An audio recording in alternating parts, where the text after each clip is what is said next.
So guys, what's going on? Welcome back to the channel and welcome back to a new video. In this one today, I'm going to give you guys my match reaction for Manchester United's 3-2 win against Ipswich, and also all the build-up for Sunday's game, FA Cup action, as Manchester United take on Fulham. And I'm very much looking forward to this one. So if you guys do go on to enjoy this today, please make sure to like, comment, share and subscribe if you guys are enjoying the content. But let's start off, guys, with Manchester United's relegation 6-pointer game as we beat Ipswich by 3-2 at Old Trafford with 10 men. I thought we were bad with 11. We should go down to 10 every game. Now, I'm only joking. It's just because, like I've been saying to you guys, the bottom three are that bad. I have no worry about going down this season. Just because the bottom three are so bad. And they proved that a few days ago. Ipswich couldn't beat 10-man Manchester United. We're easy to play against with 11. Surely Ipswich would have fancied their chances, but they just didn't on the day. Manchester United got a goal in the second half to make it 3-2 through Harry Maguire. And that was about it. We just about got over the line. And I'm so thankful as well, because after the red card, I was like, here we go again. We screwed ourselves. We're shit with 11. What are we going to be like with 10? But we defended well, to be fair. The whole defence deserves a lot of praise on the day. De Ligt and Maguire are brilliant. Agate was immense in the midfield. Bruno Fernandes, yet again, another fantastic performance. Fantastic captain's performance, I should say. And where would we be without Bruno? I will never stop heaping praise on Bruno Fernandes. He's so disrespected. People say he's the problem. If he leaves Manchester United, it will get better. He's not a captain. My God, the consistency levels that guy pulls out game after game is truly incredible. Yes, he might have a bad game now and then. He might have a bad first half. He might have a bad second half. People might not like his antics going down to the floor, but no one can question he does not fight and play for this club every single time he goes out there. He puts it all on the line. You have pundits calling him out, saying he's not captain material. He's one of the only players on the team who goes out there and makes the difference and gives it their all. One of the only players on there. Every single game, he has stood by this team and stepped up. And without him, we would be in the relegation zone. I think he's got like 13 goals and 12 assists this season. The second highest has 8 in all competitions. Absolutely crazy. So I'll never stop heaping praise on Bruno Fernandes. I will never do it, because he's so valuable to us. People don't realise how important he is. He's one of the best in the world in this position and what he does. He is. I'll say it now, because that's just the truth. But yeah, I just wanted to say how thankful I am for him to get us over the line once again. Another assist. It should have been 2 on the day. It was given an own goal, so obviously the assist didn't count. But yeah, I'm just so happy we have someone like that in our team at this moment in time. Because without him, we wouldn't have any leaders. We would be in a relegation trap. We really would.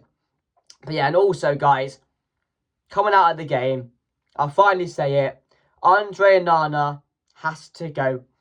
He has to go for the first goal. I mean, maybe you can, I've seen people blaming Dorgu for it, but why is ONANA coming out of his goal when he doesn't need to? What is he doing? What goes on in that guy's head? I thought these mistakes were gone. I really did. For the first half of the season, there were no mistakes. I was like, okay, we've given him a season. This is where he kicks on. And all of a sudden, they just start coming back. 1, 2, 3, 4. The mistakes keep on happening now. 2 in this game. Coming out for that ball, which he didn't need to, which cost us the first goal. And the second goal, he just doesn't anticipate the ball going in the corner. He's so late to it. He lacks the fundamentals to be a keeper. He does. His kicking is terrible. He can't save. Maybe he can play with his feet a bit, but barely. What can he do? I've not seen a bigger downgrade on David De Gea. I haven't. He needs to go. He lacks the basic fundamentals to be a keeper. He has to go now. I've tried so hard to forgive their mistakes and trust this guy. I really have done. I really have. But he's just so bad. He's so bad. And he's not worth the 60 million. He's not worth 30. I'm telling you now. But he needs to go. But yeah, I also feel bad for Rasmus up top. The guy is on the lowest of the lows right now, isn't he? I feel bad for him up there. I feel really, really bad. Because who else have we got? There's no one else you can play. Because we have no other options. I get why you don't want to play Chibo Martin. Young hasn't had many minutes. Hoyland's been out there all season. But he's on like an 18 game goal drought now. I feel bad for the guy. But he has to go out there on the lowest of confidence. He puts himself about, he tries to, but the confidence is so low, he can't do anything. His touch is dire, he can't hold up the play, he can't run after the balls, can't finish at the moment. I just feel bad for the lad, I really do. Xerxes as well, looks good, and he's a guy that's improving game by game, and I'm really happy with his development. Agate was out there, that moment with the lap as well, really loved that. He put the picture up after the game as the profile for his Instagram uploads, so I'm happy with that. That was quite funny. Again, he looked good. He's a proper warrior, isn't he? He's a proper warrior on the pitch. We need more players like that. More players that go out there and show some fight, show some passion. Because what they don't realise, fight like that, passion like that, determination on the pitch, it gets the fans going as well. It gets us behind you. If we're not seeing that, we're not going to be up raring to go, willing to give our support. We're not. We want to see you go out there and put it on the pitch every single game for 90 minutes. That's how you get fans behind you. And that will also help the players as well. We can be the 12th man for them. But not if they go out there and perform how they have been doing for a very, very long time. So we need more players like Agate, like Bruno Fernandes, who are going to put their bodies on the line every single game for us. We need more of that. We need more of that on the pitch. I'm hoping we get that now over the next couple of weeks. But yeah, Dalot again was shocking. The downfall of Diego Dalot from last season to this season, wow, it has been bad. Like, it's not just that he's declined a bit. He's declined massively. I don't recognise the player. I don't recognise him anymore. And he was up there for player of the season last year. I mean, Dorgu's red card as well. It's a red card. He doesn't go in there with any intent or to hurt the player, but it's a red card tackle. You can't be doing that. That's all it is. It wasn't intentional. It was maybe it was a harsh red in a way, but you see those given now, and it was a clear red at the end of the day. So I have no doubts about that. And I'm sure he's going to come back stronger now. He does miss the next 3 games, but it is what it is, isn't it? So yeah, I wasn't too happy when we went down to 10 men. I thought we were going to lose the game, but luckily Harry Maguire, De Ligt, stepped up as well, and also an own goal. Set piece FC. Call us Arsenal. That's what we were in that game. De Ligt with a great header. I know it was wasn't a header, was it? It was a rebound off a keeper or a defender, I think. And also Maguire's bullet header as well. And he's mastered the knee slide, hasn't he? He's got the most perfect knee slide ever. Harry Maguire stepping up again to score the winner for Manchester United. But just thank God we got that win. Just thank God for it, because we needed that desperately. 6-pointer, and we are staying up. We are staying up in the Premier League until next season. We're safe, guys. We are safe. And now we can look forward to Sunday's game. Manchester United taking on Fulham. And this is going to be a very, very difficult game. Because Fulham this season, and last season to be fair, and overall I should say, are just a very, very well-coached team. They're really, really, really performing well this season. I think they sit about 7th or 8th, only 4 points behind top 4. So they're having a terrific season. And if you look at their squad, it doesn't stand out with any players in there. You've got Adama Traore, you've got Muniz playing up top, Smith Rowe, Alex Iwobi, players like that. You look at it and think, oh, that should be about mid-table, but no.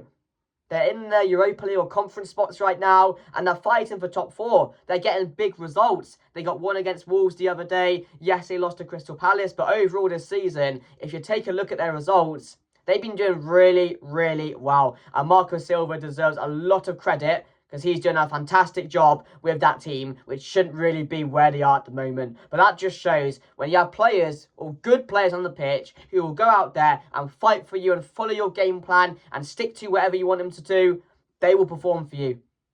And they're doing well. They're coached well defensively. They don't concede too many goals. Again, they can score a lot of goals as well. Jimenez has been getting into a bit of form this season. So they're not a team to be underestimated. They're really, really not. And they're going to cause us so many problems on Sunday. They're not going to have any fear to come to Old Trafford and play us about. They're going to have no fear. We're going to go there. They're going to have a plan. They're going to have a game plan. They're going to set up really well. They're going to frustrate us. And they're going to look to counter. And when you get Traore, Iwobi, or whoever it will be going, Andreas Pereira, when you get them going up the pitch, they will be a threat. They will score goals. And Manchester United have been leaking goals recently, so we need to be reassured at the back. We need to be set up well, because this is an opportunity that Manchester United cannot miss. We cannot miss this opportunity. These games now, the FA Cup and Europa League, are absolutely massive for Manchester United. I can't say that enough. To save our season, we have a really good chance to get past Fulham. Home game, Old Trafford in the FA Cup. Europa League's going to be a bit more difficult. Sociedad over 2 legs. That's going to be a difficult game. That's what I'm not too sure on. But the FA Cup, Manchester United need to hold that trophy. We need to keep it ours. And I wouldn't be surprised if we got to the final, because that's what Manchester United do. We played shit last season, ended up in the FA Cup final and won the trophy. Why can't we do it again this season? In the end, it could be a repeat of last year. It could be Man United versus Man City. There's potential for that. But we have to make sure that we get past Fulham first. Because Manchester United, I'll tell you this now, we are in no shape to underestimate any team and to take any team lightly. Because we're shit at the moment. We're just about getting over the line in games. We're getting away with some. So I cannot stress it enough. Manchester United have to turn up on Sunday. Have to turn up. There's no excuses now. The league is done. I get that. Doesn't mean you can play shit, but I get the league's done. You're safe now. But these FA Cup games and Europa League games, you go out there and you fucking turn up. You go out there and you put it all on the line. Because from what we've seen this season, this is the least the fans deserve. Is a run in the FA Cup. A good run in the Europa League. So give us that now. Make up for it. It's not going to be a fantastic season. It's going to be a shit season if we go on and win the FA Cup and Europa League. I'll say that still. But to have a trophy to celebrate after this shit we've been going through would be so good. So good. So hopefully we can get through these games now and get into a good position to have a good run in the FA Cup. But I'm hoping these players do turn up because we need to. But my team going into the game, I would give Bayern a go. It's a cup game. I would give Bayern a go. I see no reason why he should not start this game. I think it will be a bit unfair on the lad because he got us here with penalty shootout. So I'm going Bayern, Yoro, De Ligt and Maguire. That's what I would do. And then I would go with Mazraoui and Dalla as the fullbacks because Dorgu's injured. So I see that happening. Ugarte and Bruno in the midfield. You could say Eriksen or Casemiro, but again, it just lessens our chances to win with those players on the pitch. We've seen it before.